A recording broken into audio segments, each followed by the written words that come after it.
All right, so this is my made in Japan profile short scale Strat. It's got a 24 3/4 inch scale length. It's a cool guitar, but I had some issues with the vintage trem not staying in tune. Eventually I settled on this Blade Runner. Super sweet. I'm so happy with that.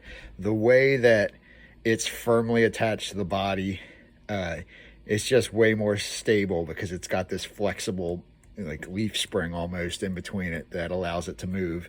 And rather than counting on it rocking back and forth on a bunch of screws, which can come loose, they can be out of alignment, the wood can be uneven, the wood can wear away. There's just various friction points. But the reason for this video is to talk about locking tuners and why locking tuners may not always improve your tuning stability the way people tend to think they do. Now, I have guitars with Strats that I use the tremolo heavily on that have the standard vintage style tuners, and I got this one has locking tuners on it, and you can see that steep angle to the low E string.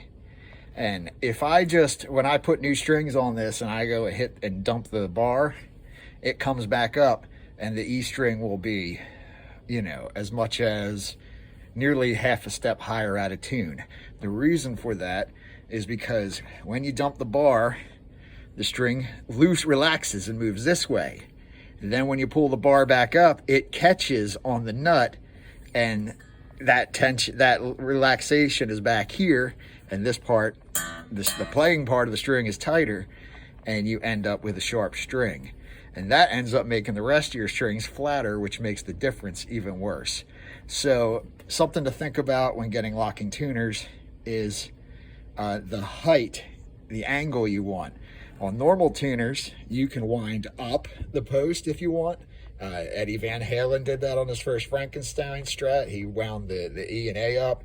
I believe Eric Johnson does something similar.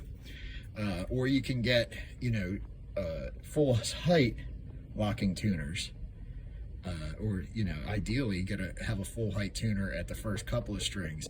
These are staggered. They are taller here. These are Goto locking tuners, and I got them because this had Gotos on them that were wore out, so the screw holes matched up. But yeah, to solve this problem, I had to backfile this slot more, and I also put some nut lubricant in there. Where's it at? It's in here somewhere. I don't know. It's the the Nomad fine nut tuning. But something to consider is that if you put on locking tuners and you end up with this steep break angle, you could have more problems than you had with the vintage tuners.